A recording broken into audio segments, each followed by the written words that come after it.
The emergency alarm rang through the crystal halls of Viridian Prime. Ambassador Hyun walked quickly toward the council chambers, his boots clicking on the smooth floor. He had been here many times before, but never for something this urgent. The message that woke him 3 hours ago was simple and terrifying. The Althari are dying. Inside the great round chamber, representatives from dozens of species sat in their special seats. The air buzzed with translation devices and worried voices. Hyun took his place at the small human section, feeling the familiar weight of being ignored. After 30 years in the galaxy, humans were still seen as the new kids. Elder Zephix of the Cerebrands stood up. His large brain case pulsed with blue light as he spoke. Fellow council members, we face a crisis. The Althari homeworld of Althos has been invaded by the Brutok horde. A wave of fear rippled through the chamber. Everyone knew about the Brutok. They were nightmare creatures from the Outer Rim, giant insects that ate entire worlds. For 100 years they had been growing stronger, consuming one civilization after another.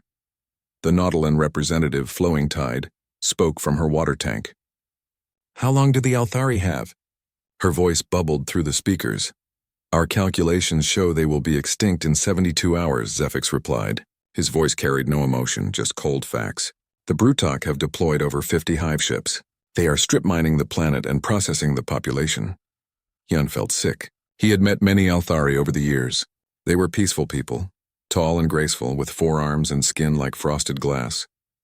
They made beautiful art and never hurt anyone. Now they were being eaten alive. The luminoid delegate flickered brightly. What military response can we mount? The energy being's voice crackled through the speakers. Commander Vextal of the Hegemony Navy projected a hologram.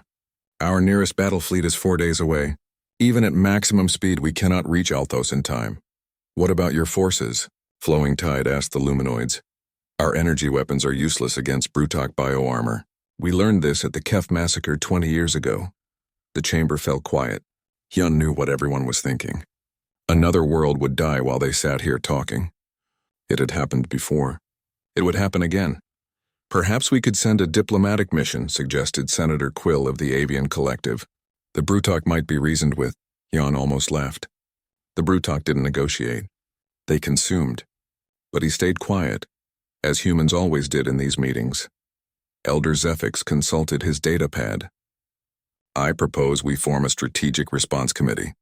We need to study all options before taking action. More talking, more committees, more delays while people died. Hyun had seen this dance 100 times. The council was good at many things, but fast action was not one of them. His personal communicator buzzed quietly. A message from Admiral Minho, currently stationed at the edge of human space with the Deep Space Fleet. Hyun read it quickly. We heard the transmission. Give us the word. Hyun looked around the chamber. The Cerebrands were calculating probabilities. The Nautilans were discussing supply lines. The Luminoids debated energy requirements. Everyone had reasons why they couldn't help right now.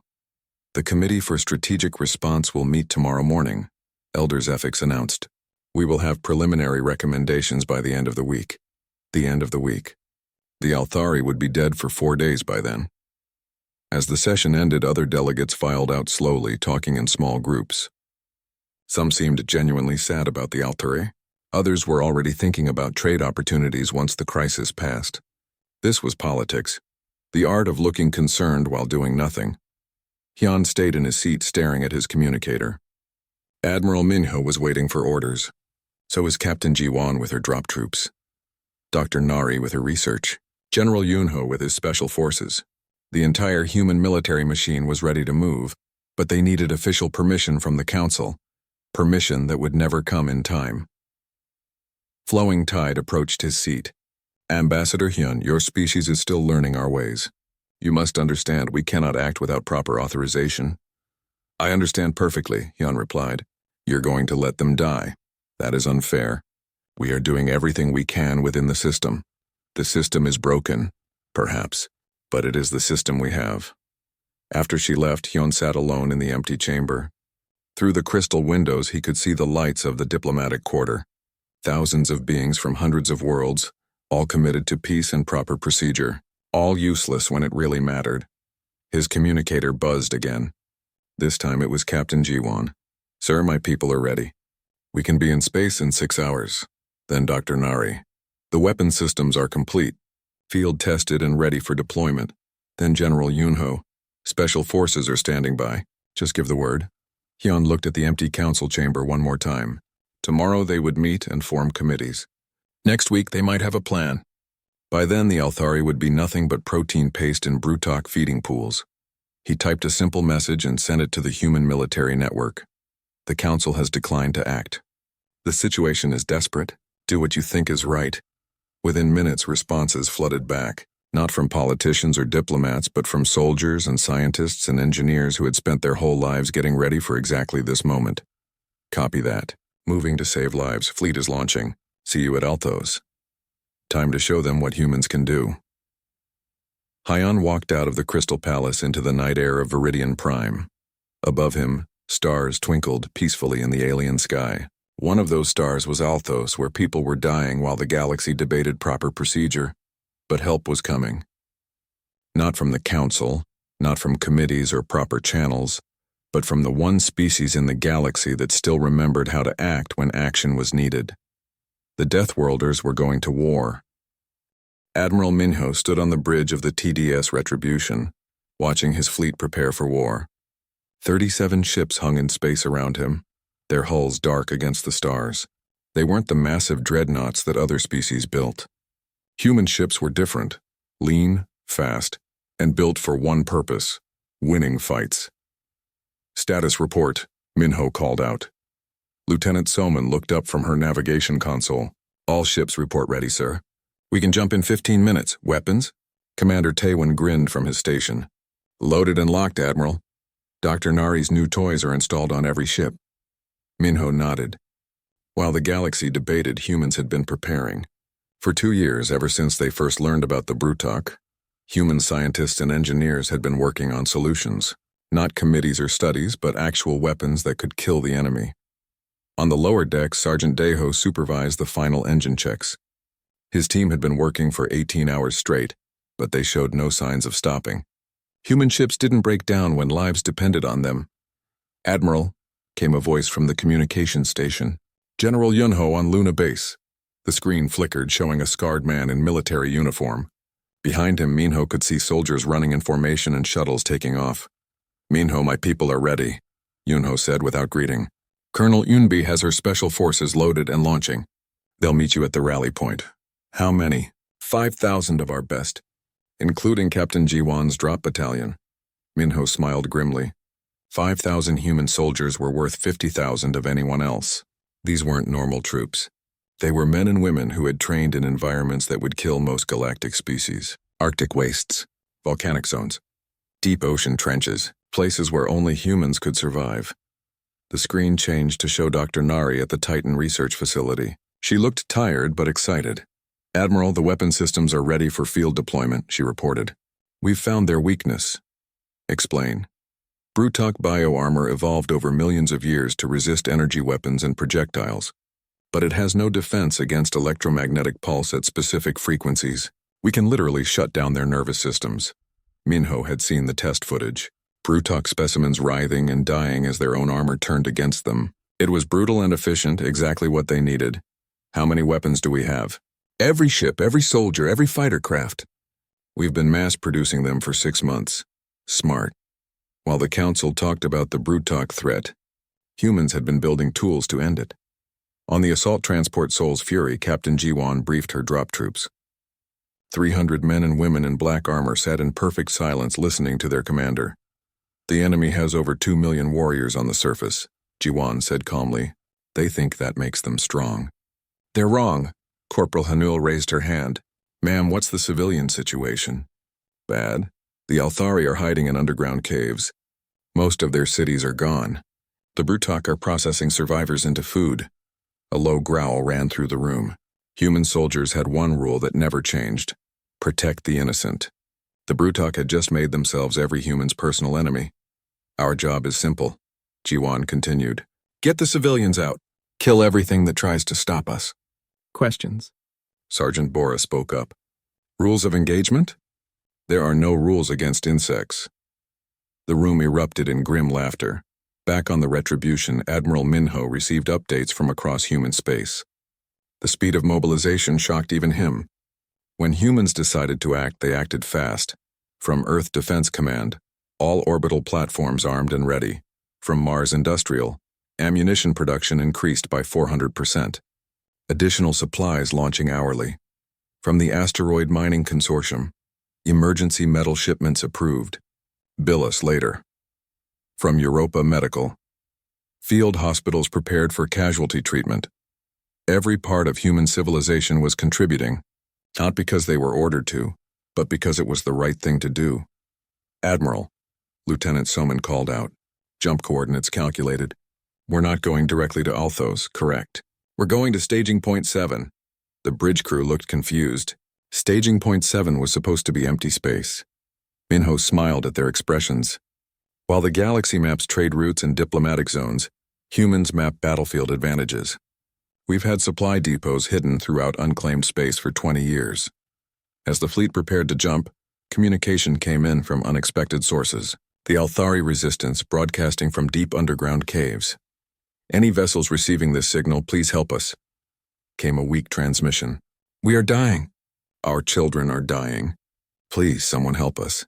Commander Taiwan looked up from his weapons console. Sir, we're not the only ones who heard that. I know. Every ship in the galaxy heard it. But we're the only ones moving. The jump countdown reached 10 seconds. Throughout human space, similar countdowns were happening. Hundreds of ships, thousands of soldiers, all moving toward one goal. Save the Althari. 5, 4, 3, 2, 1, jump. Space twisted around them. When it cleared, they were no longer in human territory. They were in the deep void between stars, where a secret human installation waited with fuel, ammunition, and reinforcements. Admiral Minho looked at his fleet's status reports. Every ship was ready. Every weapon was loaded. Every soldier was prepared for what they might find at Althos. The galaxy's civilized species would spend days debating the proper response to genocide. Humans had a simpler approach. Show up and start shooting. Set course for Althos, Minho ordered. Maximum speed. Sir, Lieutenant Soman said quietly. We'll be there in 18 hours. That's 12 hours before the Council even meets to discuss the crisis. Good. By the time they finish talking, there won't be a crisis left to discuss. Throughout the fleet, soldiers checked their weapons one final time. Engineers made last-minute adjustments to the new electromagnetic pulse systems. Medical teams prepared for casualties. On Earth, families gathered around news screens to watch their military deploy. No one questioned the decision. When someone called for help, humans answered. It was what they did. The fleet jumped again, racing through space toward a dying world. Behind them, the galaxy's politicians prepared for another day of meetings and committees. Ahead of them, the Brutok horde was about to learn why humans were called Deathworlders. The human fleet dropped out of hyperspace at the edge of the Althos system and found hell waiting for them. Admiral Minho stared at the main screen, his face hard as stone. The planet that had once been a garden world was now a nightmare of black metal and organic growth. Massive hive ships, each one the size of a city, had rooted themselves into the surface like parasitic tumors. Between them, the land was stripped bare and covered in feeding pools that glowed sickly green. Jesus, whispered Commander Inho, the fleet's tactical officer. What did they do to it? They're eating it, Dr. Nari said from the science station where she had joined the bridge crew. The entire planet is being converted into biomass. Look at those readings. The sensors showed the awful truth. What had been forests and cities and lakes was now just protein processing centers. The beautiful Althari civilization was being ground up and consumed by monsters. How many hostiles? Admiral Minho asked. Commander Inho checked his displays. Over 2 million Brutok warriors on the surface. Maybe 100,000 more on the hive ships. Orbital defenses show 53 major vessels. Odds? Against any normal fleet? Impossible. But sir, we're not normal. Minho allowed himself a small smile. No, we're not. Signal the fleet. Begin Operation Cleansing Fire. Throughout the human armada, ships began moving with practiced precision. While other species would have tried to match the Brutok in a straight fight, humans had learned different lessons on their violent homeworld. They didn't fight fair. They fought to win. Lieutenant Colonel Bora's stealth team was already moving. Her ship, the Soul Ghost, was designed to be invisible to Brutok sensors. As the main fleet drew attention, she and her specialists would find the surviving Althari civilians. Bora to Fleet Command, she reported from the ship's cramped bridge. We're detecting life signs in the northern polar caves. Roughly 50,000 Althari, mostly children and elderly. Confirmed, came Admiral Minho's voice. Get them out. Bora's team included some of humanity's most dangerous soldiers. Staff Sergeant Jinho could put a bullet through an enemy's eye from 2 kilometers away. Sergeant Yuna could hack any computer system in the galaxy. Together, they represented the sharp end of human military capability. Their ship landed in the ice fields near the Althari caves. The Brutok considered this area uninhabitable because the temperature was 40 degrees below freezing, and the air was too thin to breathe comfortably. For humans from Earth, it was just another Tuesday.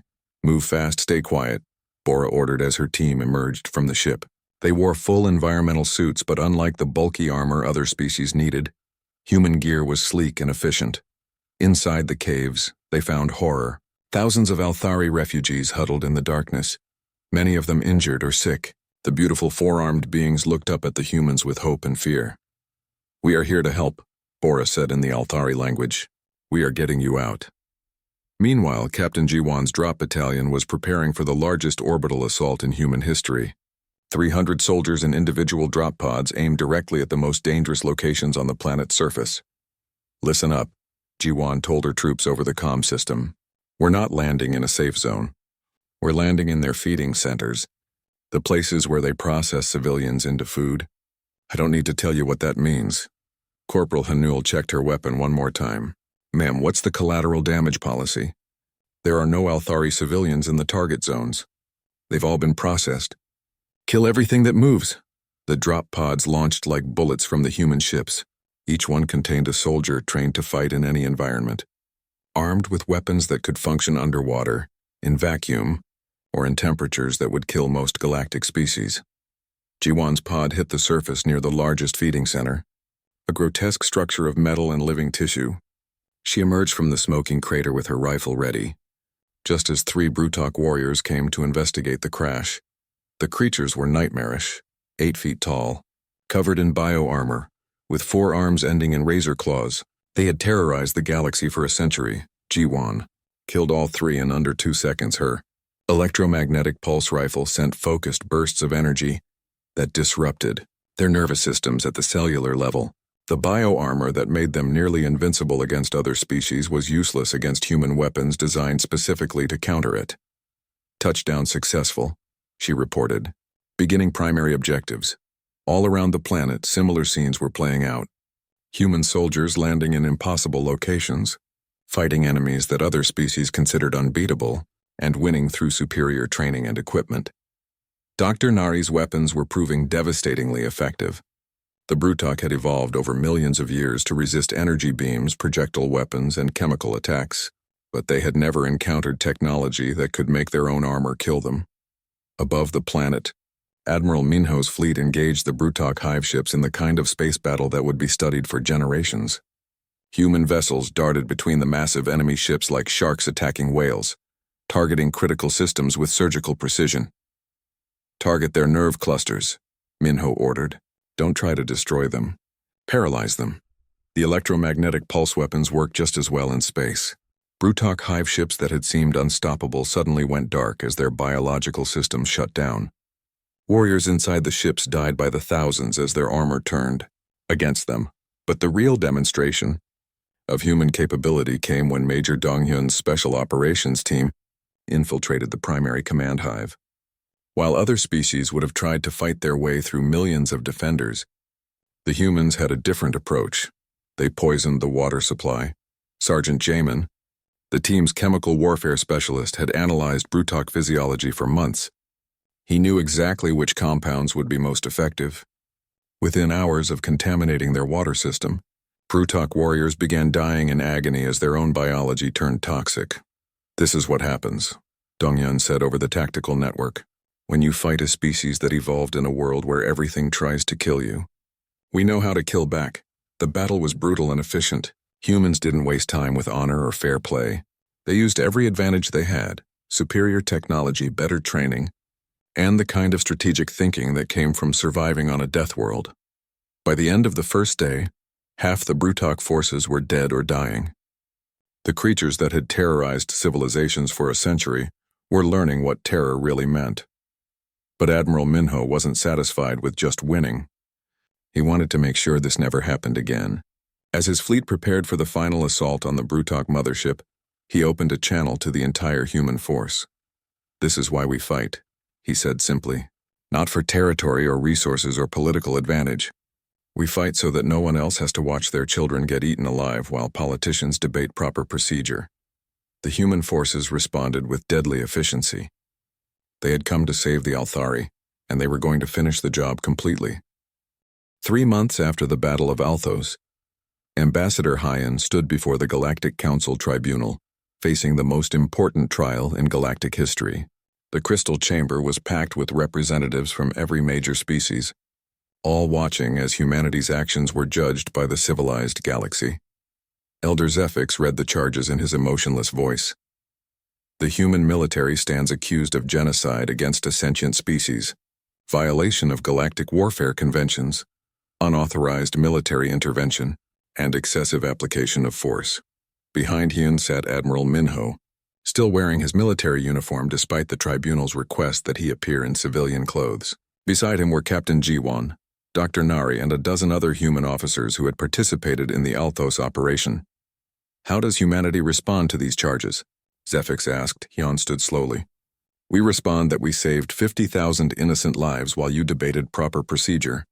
We respond that the Brutok Horde will never terrorize another civilization, and we respond that we would do it again tomorrow if necessary."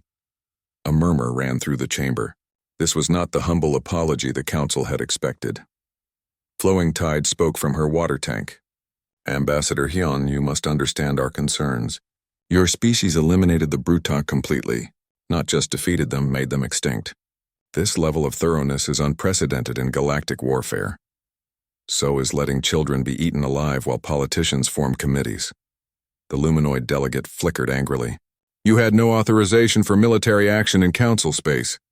The Althari gave us authorization when they asked for help. The proper channels exist for a reason." Admiral Minho stood up. "May I address the tribunal?" Elder Zephix consulted his notes. "You may speak, Admiral, but remember this is a court of law, not a military briefing. With respect, Elder Zephix, this tribunal seems to be operating under a fundamental misunderstanding."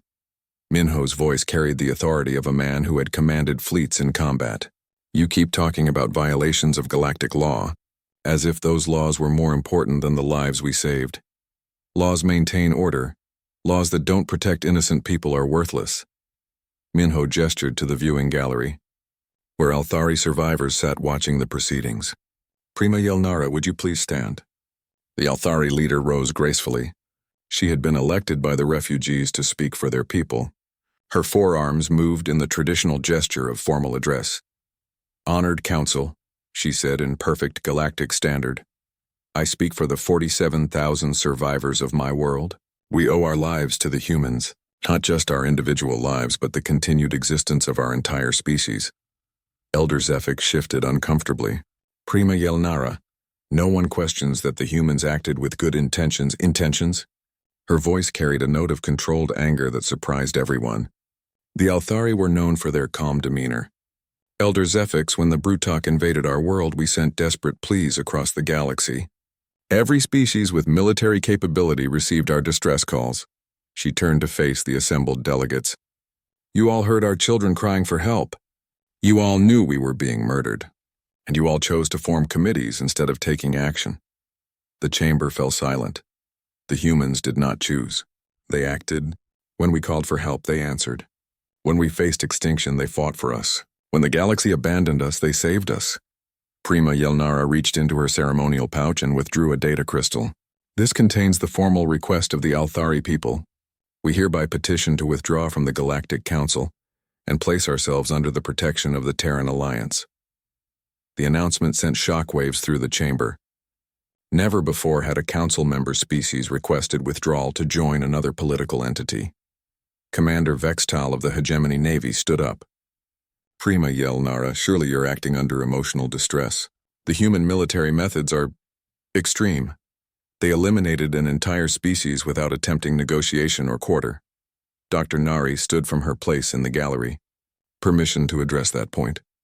You are not a defendant in this trial, Dr. Nari. No, but I am the person who designed the weapons that killed the Brutok. I think I have something relevant to say. Elder Zephyx consulted with his fellow judges, then nodded reluctantly. Dr. Nari walked to the center of the chamber, her datapad in hand. Commander Vextal mentions negotiation and quarter. Let me share some data from our post-battle analysis. The chamber's holographic displays came alive with horrific images.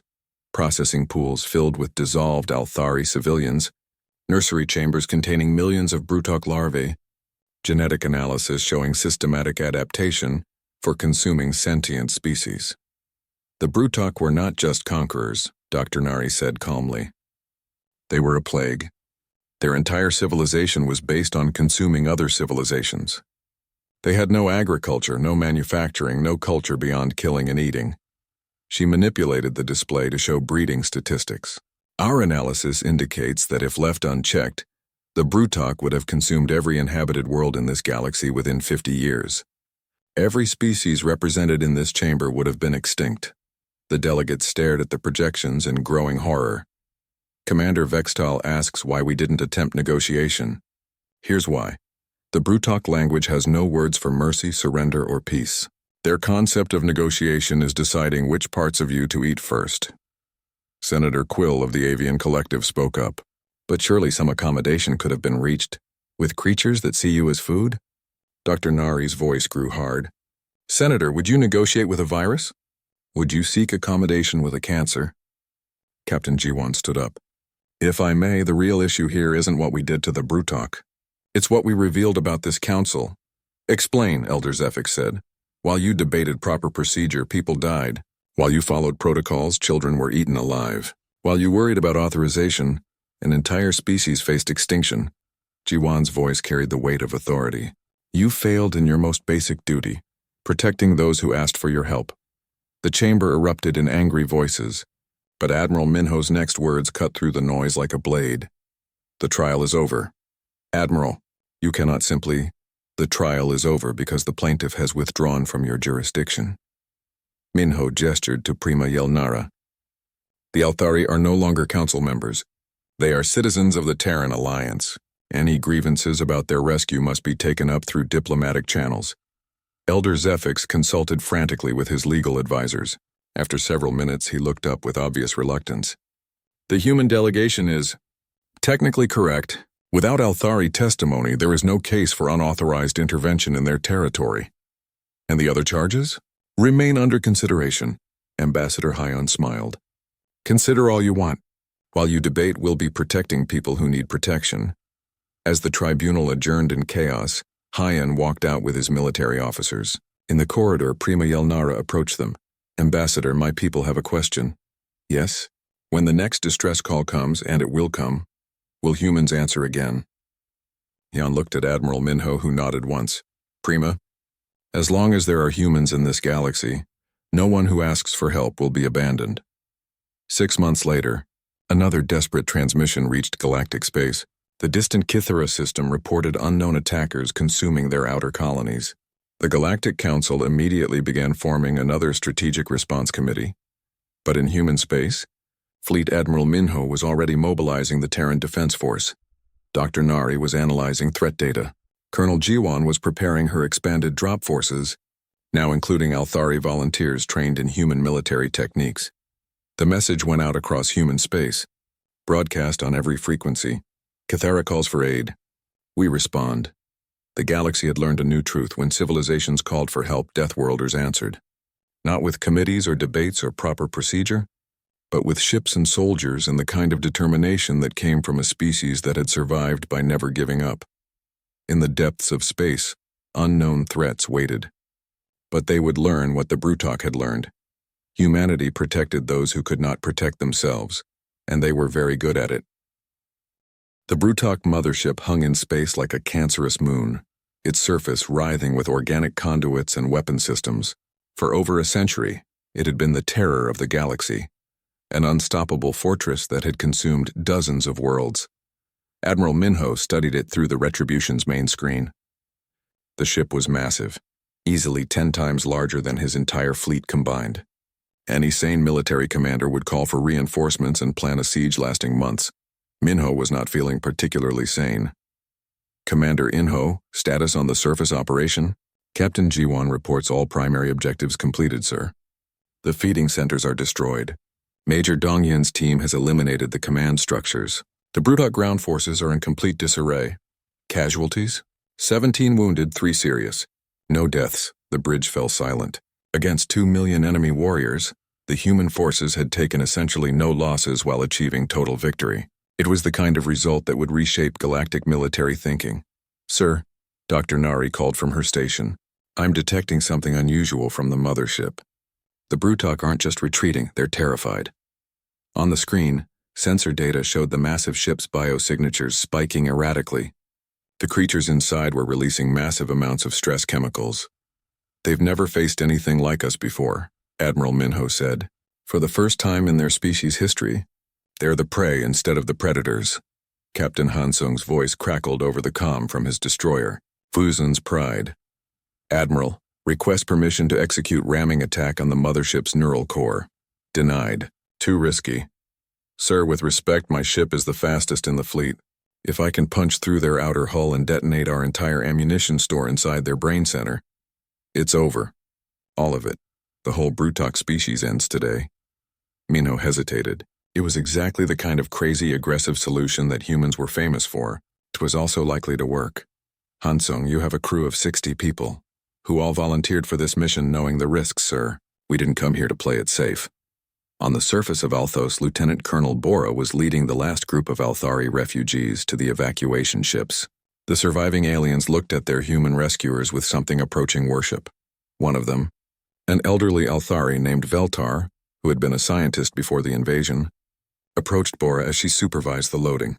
Why? He asked in accented English. Why did your people come? The Galactic Council abandoned us. Bora looked at the scarred landscape around them, the ruins of cities, the poisoned feeding pools, the bodies of dead Brutok warriors. Because it was the right thing to do. But the cost? You could have stayed safe in your own space. Safe isn't the point. Helping is. Veltar studied her face, trying to understand. His people were peaceful, civilized, focused on art and philosophy. The concept of risking everything for strangers was foreign to him. Your species is very strange, he said finally. Yeah, we get that a lot. Back in space, the final confrontation was beginning. The Brutok mothership had stopped fleeing and was turning to fight. Its bioweapons began charging, preparing to unleash destruction that could sterilize entire planets. Admiral Minho watched the energy readings climb. All ships prepare for Admiral? Captain Hansung's voice interrupted. The Pride is making her run. See you in hell, you ugly bugs. The destroyer Busan's Pride accelerated toward the mothership at maximum burn. Her engines glowed white-hot as Hansung pushed them beyond safe limits. Behind her, the rest of the human fleet opened fire, providing covering shots to clear a path. Brutok defensive systems tried to stop the small ship, but human engineering had advantages the aliens couldn't understand. While their weapons were grown rather than built, human technology was designed by minds that understood the art of destruction. The Pride punched through the mothership's outer hull like a bullet through flesh. Deep inside the alien vessel, Captain Hansung had just enough time to transmit his final message. Tell the Council. This is how Deathworlders say hello. The explosion tore through the mothership's neural center, sending shockwaves through its entire biological network. Across the galaxy, every Brutok hive ship, warrior, and larva connected to the collective consciousness died instantly. In the space of 72 hours, humanity had eliminated a threat that had terrorized civilizations for over a century. Dr. Nari monitored the readings as the massive mothership went dark. Confirmed kill, Admiral. All Brutok biosignatures are negative. The species is extinct. The words hung in the silence of the bridge. Extinct. Not defeated or driven off, but completely eliminated. It was the kind of thoroughness that shocked galactic civilization. Commander Inho looked up from his station. Sir, we're receiving transmissions from across the galaxy. News of the battle is spreading fast. What kind of transmissions? Mixed, some congratulations. Some expressions of concern. The Galactic Council is demanding an immediate explanation for our unauthorized military action. Admiral Minho laughed bitterly. Unauthorized. We saved an entire species while they were still forming committees. On the planet's surface, Captain Jiwan was conducting final sweep operations with her drop battalion. The Brutok were all dead, but human military doctrine was thorough. Check everything twice, make sure nothing was left alive to cause problems later. Corporal Hanul emerged from a ruined hive structure. "Ma'am, all clear." "Found some interesting stuff, though." She held up a data crystal. "Looks like intelligence on their other operations. Good work. Forward it to Fleet Intelligence." As Jiwan's teams prepared for extraction, she received word that made her smile. The first Althari refugees were already being settled on human colony worlds, not as prisoners or dependents, but as partners in a new kind of alliance. The evacuation ships lifted off from Althos, carrying the last survivors of what had nearly been a genocide. Behind them, the planet was scarred and broken, but it was clean. The Brutok infection was gone completely. Admiral Minho stood on his bridge, watching the refugee ships dock with his fleet. In 3 days, these people would be safe in human space, beginning new lives under the protection of the species that had saved them. "Admiral," Commander Inho reported, "we're receiving a priority message from Ambassador Hyon on Viridian Prime." Hyon's face appeared on the screen, looking tired but satisfied. "Minho, the Council wants to see you, all of you. There are questions about your methods." "What kind of questions?" "The kind that come from people who've never had to choose between doing something and doing nothing while children die." Minho nodded. "We'll be there, but the Althari come with us. They get to tell their side of the story." As the human fleet prepared to leave the Althos system, Admiral Minho took one last look at the planet they had saved. It would take decades to heal, but it would heal. The Althari would rebuild stronger than before, under the protection of allies who understood that sometimes violence was the only answer to violence. The galaxy was about to learn what happened when Deathworlders went to war.